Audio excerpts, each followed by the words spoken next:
හරි දරුවෝ අපි ද්‍රව්‍යතා ගුණිත කියන කොටස සාකච්ඡා කරන්නයි බලාපොරොත්තු වෙන්නේ. සමතුලිතතාවයේ පාඩමට අදාළව අයනික සමතුලිතතාවයේ තියෙන ද්‍රව්‍යතා ගුණිතය කියන කොටස පැහැදිලි කරන්න යන්නේ. මේ අර්ථයේදී සාමාන්‍යයෙන් අපි පැහැදිලි කරන්නේ දරුවෝ අයනික සංයෝගවල ජලීය දියවීමත් එක්ක ඇතිවන සමතුලිතතාවය පිළිබඳව. දැන් සහසමෘද්ධි සංයෝග ගත්තොත් ගොඩක් සහසමෘද්ධි සංයෝගවල ලක්ෂණය තමයි ඒගොල්ලෝ ජලීය දිය වෙනවා නම් හැමෝම දිය වෙන්නේ නැහැ. දිය වෙනවා නම් ඒ දිය වෙන අය එයාගේම ද්‍රාවණයක් බවට පත් වෙනවා මිසක් අයන වලට වෙන්වීමක් සිද්ධ වෙන්නේ නැහැ. උදාහරණයක් විදිහට දැන් ග්ලූකෝස් වගේ එකක් ගත්තොත් දරුවෝ C6යි H12යි O6යි එයාම ජලීය දිය කරාම ග්ලූකෝස් වල ජලීය ද්‍රාවණයක් හැදෙනවා මිසක් ඒක වෙනත් අයන බවට වෙන්වීමක් සිද්ධ වෙන්නේ නැහැ. මේ සහසමෘද්ධි සංයෝගය මේක අණුවක්. නමුත් අයනික සංයෝග ගත්තාම උදාහරණයක් සෝඩියම් ක්ලෝරයිඩ් වල හොඳටම දන්නවා. සෝඩියම් ක්ලෝරයිඩ් ජලීය දිය කරොත් එහෙම එයා සෝඩියම් ක්ලෝරයිඩ් ජලීය ද්‍රාවණයක් බවට පත් වෙන බව ඇත්ත. නමුත් එයා හැදිලා තියෙන ධන හා ඍණ අයන වලට වෙන්වීම සිද්ධ වෙනවා. මේ තියෙන්නේ සහසමෘද්ධි සංයෝගයක ස්වභාවයේ ලක්ෂණය. මේ තියෙන්නේ අයනික සංයෝගයක ස්වභාවය. එතකොට අපි මේ පාඩමේ මේ කොටසදී පැහැදිලි කරන්නේ මේ වගේ අයනික සංයෝගවල ජලීය දිය වුණාම ඇතිවෙන සමතුලිතයන් පිළිබඳව. ඒකෙදි දැන් සෝඩියම් ක්ලෝරයිඩ් වගේ එකක් ගත්තොත් එහෙම ජලය ඉතාම හොඳින් ද්‍රාව්‍ය වෙන කෙනෙක්. ඒ වගේ අයගේ මේ කතන්දරයක් ගැන අපි පැහැදිලි කරන්නේ නේ. මේ ද්‍රාව්‍යතා ගුණිත කියන කොටසට විස්තර කරන්නේ ජලයේ මද වශයෙන් ද්‍රාව්‍ය අයනික සංයෝගවල ඝනයනික සංයෝගය ජලයේ දිය වෙනකොට ඇතිවෙන සමතුලිතයන් පිළිබඳව. කවුරු ගැනද? ජලයේ අල්ප වශයෙන් නැත්නම් මද වශයෙන් දිය වෙන ඝනයනික සංයෝග ජලයේ දියවීමේදී ඇතිවෙන සමතුලිතයන් පිළිබඳව. උදාහරණයක් ලෙස අපි සලකමු MX කියන මෙන්න මේ ඝනයනික සංයෝගය. මේ පැහැදිලිව ලියලා තියෙන්නේ MX කියන ඝනයනික සංයෝගය ජලයේ දියවීමේදී ඇතිවන සමතුලිතය. මෙයා ජලයේ හොඳට දිය වෙන කෙනෙක් නෙවෙයි දරුවෝ. මෙයා ජලයේ මද වශයෙන් තමයි දිය වෙන්නේ. එතකොට එයා සම්පූර්ණයෙන් ජලයේ දිය වෙන්නේ නැති නිසා M ජනයන සහ X ඍණායන බවට පත් වෙනවා වගේම අහපසු ක්‍රියාවලියක් සිද්ධ වෙනවා. එතකොට ශීඝ්‍රතාවයන් ගත්තොත් එහෙම අපි මුලින්ම දැම්මොත් එහෙම MX කියන ඝනයනික සංයෝගය ජලයකට දැම්මොත් එහෙම ද්‍රාවණයකට මේ ජලීය ද්‍රාවණයක් තියෙන්නේ මේකට මම දානවා MX කියන ඝනයනික සංයෝගය. දැම්මහම ආරම්භයේදී MX කියන ඝනයනික සංයෝගයේ ජලීය ද්‍රාවණය තුල ඉක්මනට එයාගේ ධන හා ඍණ යන බවට විඝටනය වෙනවා. ඒ විඝටන ශීඝ්‍රතාවයේ කාර්ය සමග ක්‍රමයෙන් අඩු වෙනවා. ආරම්භයේ අවක්ෂේපණයේ ශීඝ්‍රතාවය ශුන්‍යයි. මුලින් මොකද මෙයාව දැම්මහම දාන ටික ඉස්සෙල්ලාම බලන්නේ MX ජලයේ දිය වෙන්නේ. මේ ආපස්සක ප්‍රතික්‍රියාව සිද්ධ වෙන්න දක්වන නැඹුරුතාවයක් නැහැ. ඒකට හේතුව ආරම්භයේ අපි ගාව මේ ද්‍රාවණය දැන් මේක ජලීය ද්‍රාවණයක් ජලයේ MX දාන්න කලින් ආරම්භක මොහොතේදී දාන මොහොතේදී ආරම්භයේ ද්‍රාවණය තුල M ධනායන හෝ X ඍණායන ආරම්භයේ ද්‍රාවණී නැහැ. M ධනායන හා X ඍණායන ආරම්භයේ නැත්නම් ආපසු ප්‍රතික්‍රියාවේ ශීඝ්‍රතාවය නැත්නම් MX අවක්ෂේප වීමේ ශීඝ්‍රතාවය ආරම්භයේදී ශුන්‍යයි. එතකොට කාලය ගත වෙනකොට MX ක්‍රමානුකූලව විකරණ වීමේ ශීඝ්‍රතාවය අඩු වෙනවා. අවක්ෂේපණය නැත්නම් මේ අයන දෙක භාවිතයෙන් MX අවක්ෂේප වීමේ ශීඝ්‍රතාවය ක්‍රමයෙන් වැඩි වෙනවා. එක්තරා අවස්ථාවකදී ඔය ශීඝ්‍රතා දෙක කාලය සමග සමාන වෙනවා. ශීඝ්‍රතා දෙක සමාන වෙන වෙලාවේ අපි පද්ධතිය ගතික සමතුලිතතාවයකට පත් වෙනවා කියලා සලකනවා. කවුරු අතරද? MX කියන ඝනයනික සංයෝගය එයාගේ අයන ද්‍රාවණයත් අතර ගතික සමතුලිතයක් ඇති වෙනවා. ඒකේ නිකම් ගතික සමතුලිතයක් නෙවෙයි මේ නිකම්ම අයන ද්‍රාවණයක් නෙවෙයි මෙතන හටගන්නේ. හරි මම එක පැහැදිලි කරන්නම්. දැන් මේ ශීඝ්‍රතා දෙක සමාන වෙන්න නම් මෙන්න මෙහෙම ක්‍රියාවලියක් සිද්ධ වෙනවා.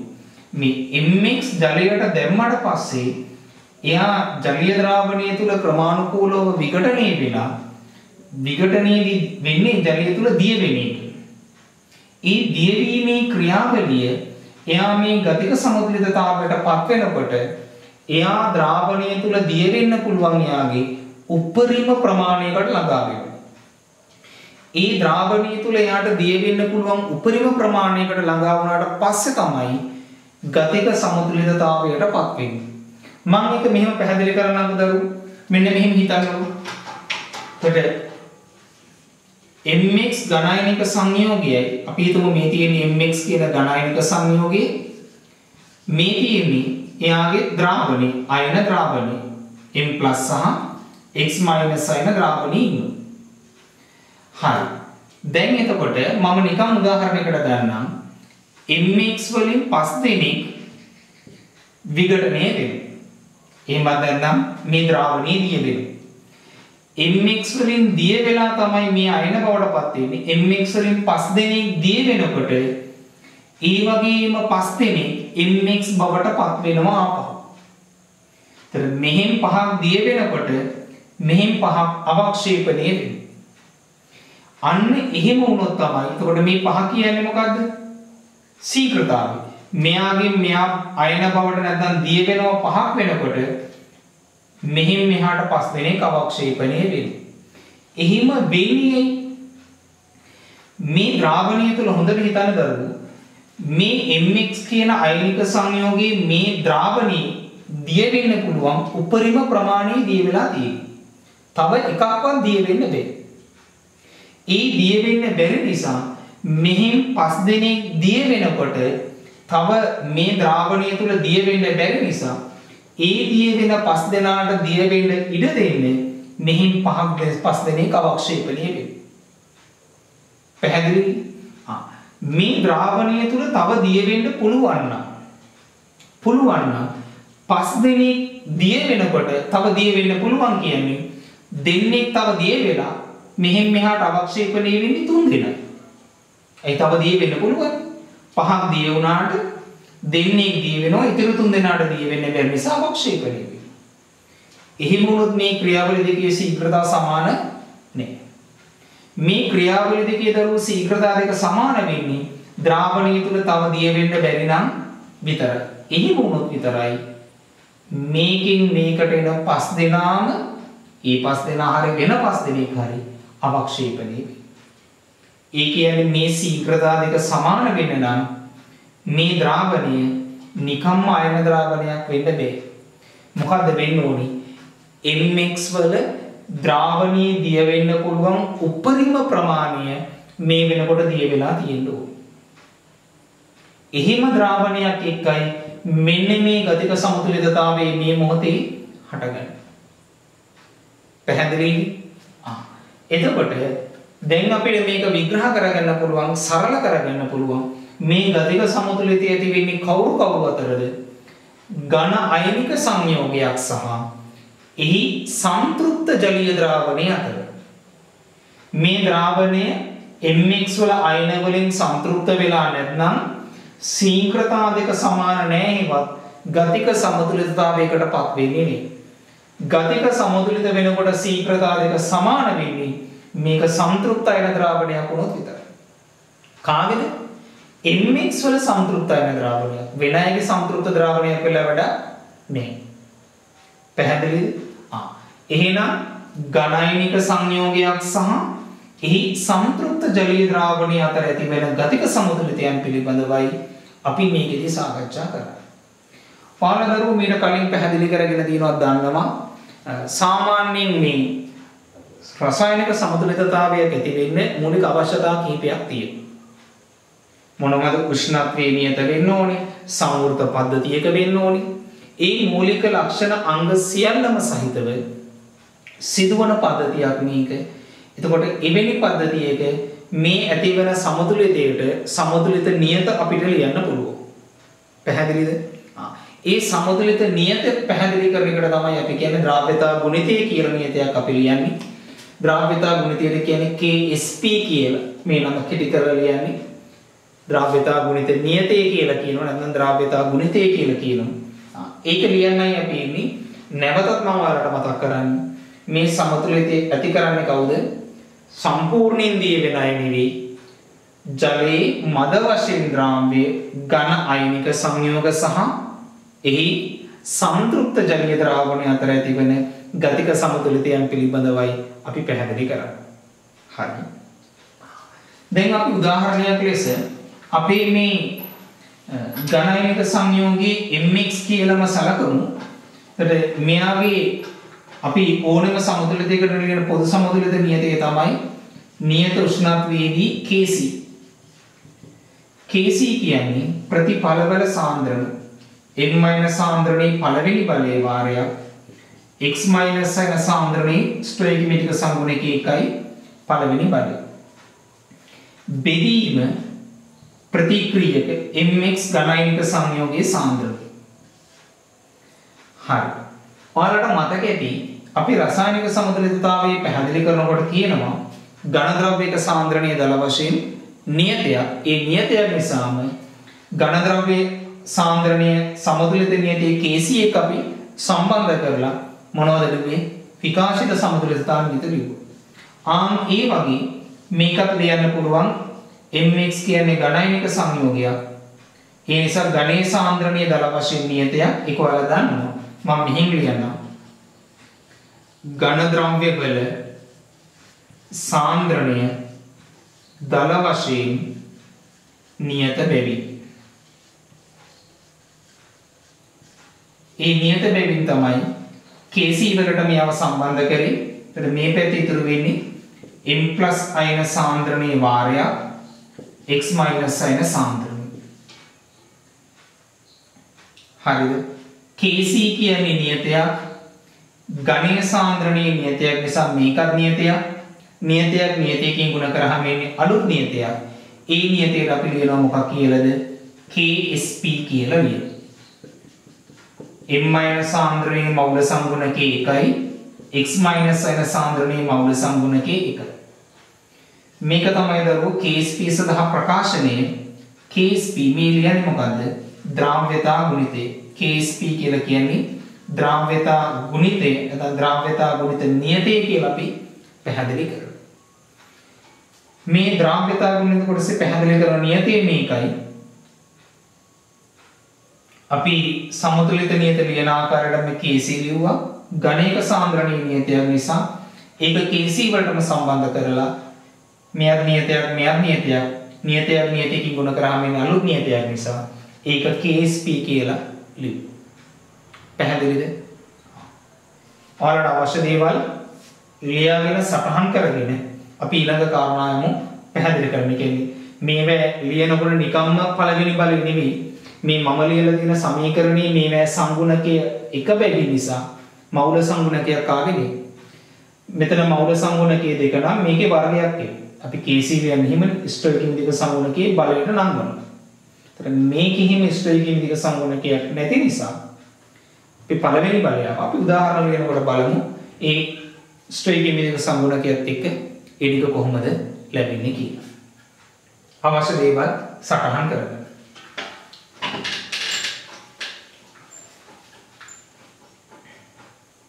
හරි. මම කීපයක් සමතුලිතවල Ksp සඳහා ප්‍රකාශන ලියන්නම්. එතකොට ඔයාලට අදහසක් ගන්න පුළුවන්. සමහර මම මේ ලියන උදාහරණ ජලයේ අල්ප වශයෙන් ද්‍රව්‍ය ඝනයිනික සංයෝගම නොවෙන්නත් පුළුවන්. අදහස ගන්න අපි එහෙම සමතුලිත කීපයක් ලියමු. මැග්නීසියම් හයිඩ්‍රොක්සයිඩ් ඝන අවක්ෂේපය සහ එයාගේ කවුරු අතරද? නිතරම නම වැදගත් දරු නිකාම් අයන ද්‍රාවණයත් එක්ක අතර නෙවෙයි සමතුලිතය ඇති වෙන්නේ. තුලිත කරන්න වෙනවා මෙතන දෙකක් දාලා OH කාණ්ඩ දෙකක් නිසා මෙතන දෙකක් දැම්මා. ඝන අයනික සංයෝගයේ සහ එහි සංතෘප්ත ජලීය ද්‍රාවණය අතරයි මේ සමතුලිතය ඇති වෙන්නේ. කවුද? ඝන අයනික සංයෝගයේ සහ එහි සංතෘප්ත ජලීය ද්‍රාවණය අතර. එතකොට නියත උෂ්ණත්වයේදී මේකේ Ksp ලිව්වොත් KSP සමානයි Mg2+ වෙන සාන්ද්‍රණයේ පළවෙනි බලයේ වාරය OH වෙන සාන්ද්‍රණයේ මෞල සංගුණකයේ 2 නිසා එයාගේ වර්ගය. පැහැදිලිද? භෞතික තත්ත්ව සහිතව තමයි ලියන්න ඕනේ. ඒ සෑම දෙයක්ම වැදගත්. අපි තව එකක් ගමු. උදාහරණයක් ලෙස H2S3 ආසනික් ට්‍රයිසල්ෆයිඩ් කියන ඝනයයි එයාගේ අයන ද්‍රාවණි. අයන මොනවද? ආසනික් ධන 3 අයනයි මේක මෙතනට යන්නේ. ආසනික් ධන 3 අයනයි සල්ෆයිඩ් අයනයි. ආසනික් මෙතන දෙන්නේ නිසා තුලිත කරන්න දරුවෝ මෙතනට 2යි සල්ප 3 දෙනෙක් නිසා මෙතනට 3යි.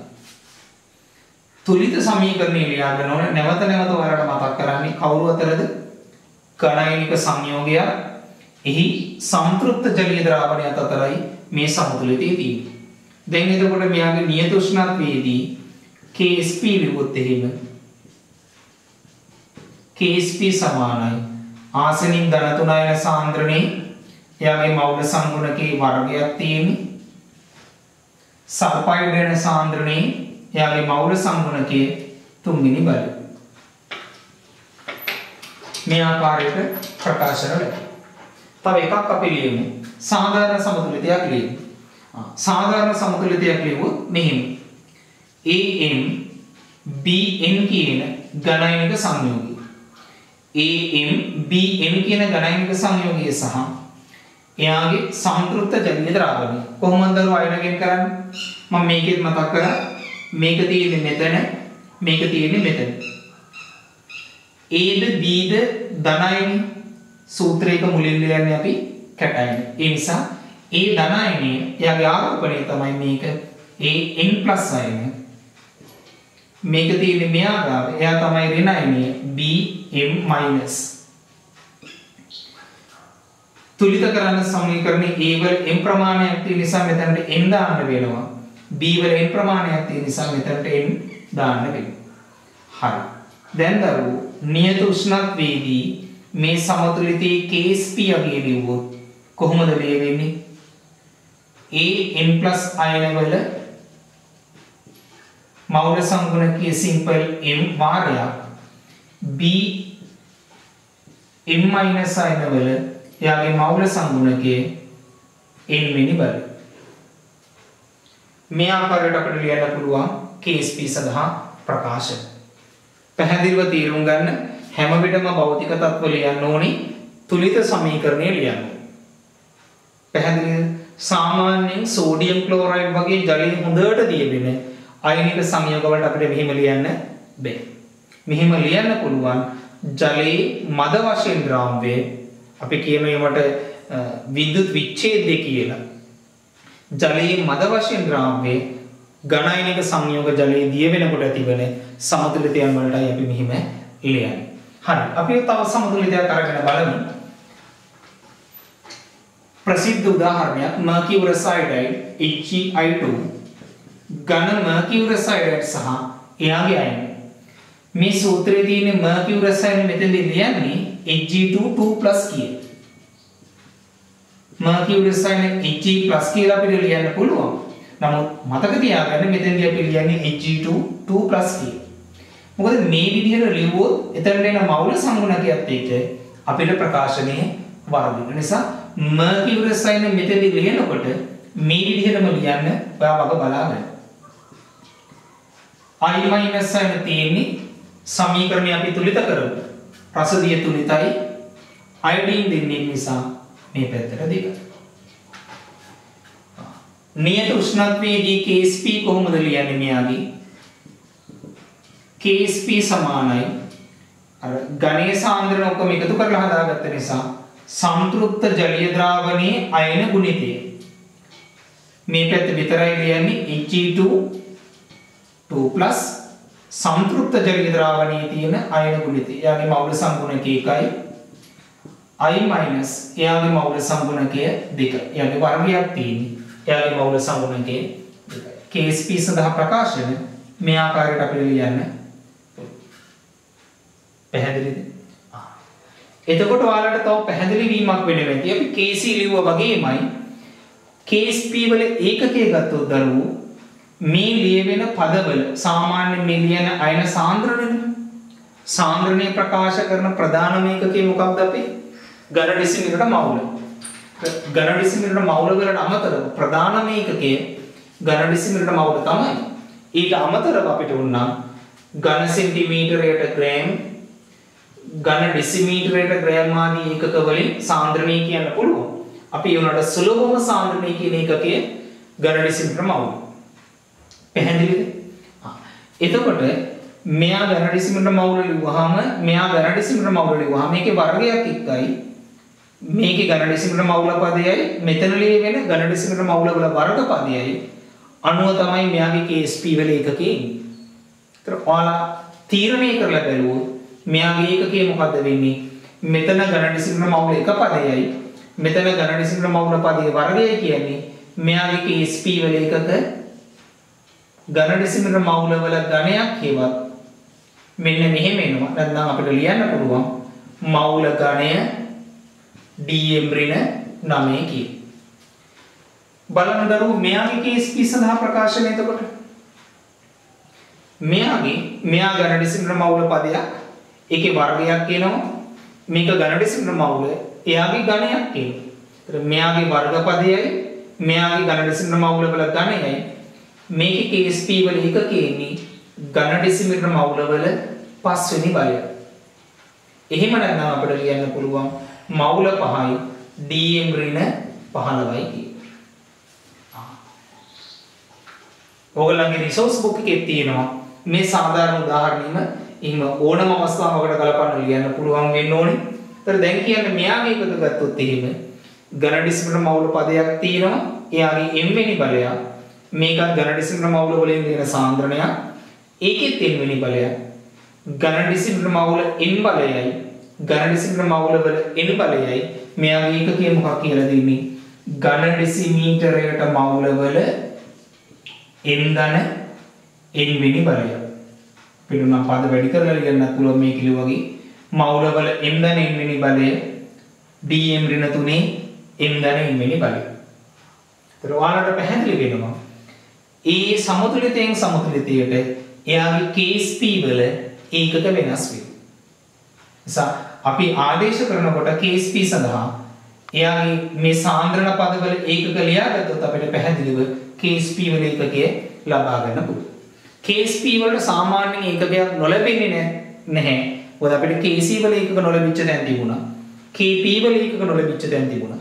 මේක ඒකකයක් නොලැබෙන්නේ නැහැ අනිවාර්යයෙන්ම ඝන ඩෙසිමීටර මවුල වල යම්කිසි ගුණාකාරයක් එයි. වර්ගය, ඝනය, ඒ වගේ වගේක් එන්න පුළුවන්. පැහැදිලිද? හරි. ඊළඟට දැන් අපි ලියුවේ KSP සඳහා ප්‍රකාශනය.